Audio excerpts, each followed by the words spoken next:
আমি যখন এই ডুমুরের ছবিগুলো পোস্ট করেছিলাম, তোমরা অনেকেই আমাকে মেসেঞ্জারে মেসেজ করে বলেছো, দিদি ভাই তুমি যে ডুমুরের ছবিগুলো পোস্ট করেছো, এই ছবিগুলোই কবে তুমি ভিডিও পোস্ট করবে, কবে তুমি রেসিপিটা দেখাবে।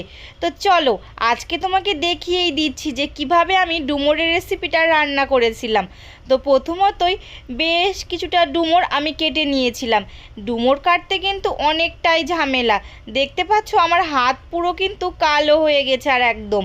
আর দেখো ডুমুরের দু সাইডে তোমরা কেটে নেবে, কেটে নেওয়ার পর যে মাঝখানে যে একটা মানে ফুল টাইপের থাকবে না ভেতরে, সেইটা কিন্তু ফেলে দিতে হবে। আমি তো এইভাবেই কাটি, কিন্তু তোমরা কিভাবে কাটো আমাকে কিন্তু অবশ্যই বলবে। প্রথমত সমস্ত ডুমুরগুলো আমি ভালোভাবে কেটে নিয়েছি। কেটে নেওয়ার পর সামান্য একটু জলের মধ্যে বেশ কিছুটা লবণ আর একটু হলুদ দিয়ে জলটাকে একটু ভালো করে গুলিয়ে নিলাম। তারপরে সেই জলের মধ্যে দিয়ে দিলাম ডুমুরের সেই কাটার টুকরোগুলো, কারণ ডুমুরের মধ্যে দেখতে পেলাম অনেকটাই মনে করো কালো কালো একটু দাগ উঠছে। তো এগুলো যদি আমি হালকা করে একটু সেদ্ধ করে নিই তাহলে কিন্তু এই দাগটা আর থাকবে না। আর রান্না করলেও কিন্তু ডুমুরের কালো কালারগুলো কিন্তু একদমই কালো হয়ে যায়।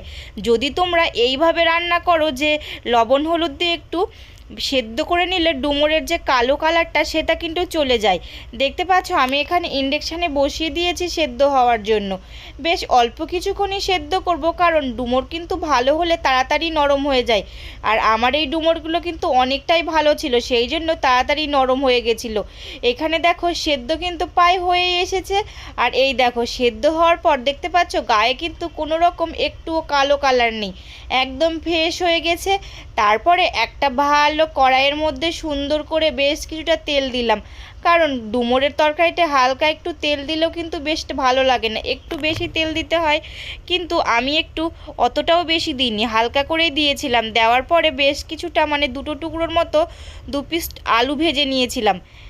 আলুটা ভাজার পরে তারপরে আমি এই তেলের মধ্যে সামান্য কিছুটা জিরে ফোড়ন দিয়েছিলাম। দেওয়ার পরে তারপরে যে সিদ্ধ করে রাখা ডুমুরগুলো সেগুলোও দিয়ে দিয়েছিলাম। দেওয়ার পরে যে ভেজে রাখা আলুগুলো সেগুলোও দিয়ে দিলাম। দেওয়ার পর এখানে আমি বেশ কিছুটা মশলা নিয়েছিলাম, যেখানে ছিল টমেটো, কাঁচা লঙ্কা, তারপর আদা, এইগুলোই ছিল। তারপরে ওইগুলো পেস্ট করে আমি দিয়ে দিলাম। দেওয়ার পরে বেশ কিছুটা নাড়াচাড়া করছিলাম। নাড়াচাড়া করার পর যে মশলায় যেখানে আমি মশলাটা বেটেছিলাম সেই মশলা ভেজানো মশলা থেকে কিছু একটা জল আমি দিয়ে দিয়েছিলাম, মানে কিছুটা পরিমাণে জল দিয়ে দিয়েছিলাম।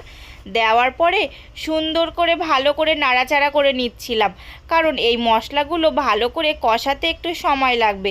যেহেতু ডুমুরের তরকারিতে না তাড়াতাড়ি মশলাটা শুকিয়ে যায়, মনেই হয় না যে মশলা দিয়েছি তরকারিতে। আর আমি একটু কম মশলায় রান্না করতে ভালোবাসি। তারপরে দেখো বেশ কিছুটা পরিমাণ মতো জল দিয়ে দিলাম, আর এমনিতেই তো ডুমুরগুলো সিদ্ধ করা ছিল। তারপরে লাস্টে দেখলাম জলটা যখন ফুটে আসলো আর অনেকটা যখন শুকিয়ে আসলো, তখন আমি গরম মশলা দিয়ে দিলাম। গরম মশলা দেওয়াতে এত সুন্দর একটা গন্ধ বেরিয়েছে। আর এই দেখো তৈরি হয়ে গেছে আমার ডুমুরের রেসিপিটা। কেমন লাগছে তোমরা কিন্তু বলবে অবশ্যই কমেন্ট করে।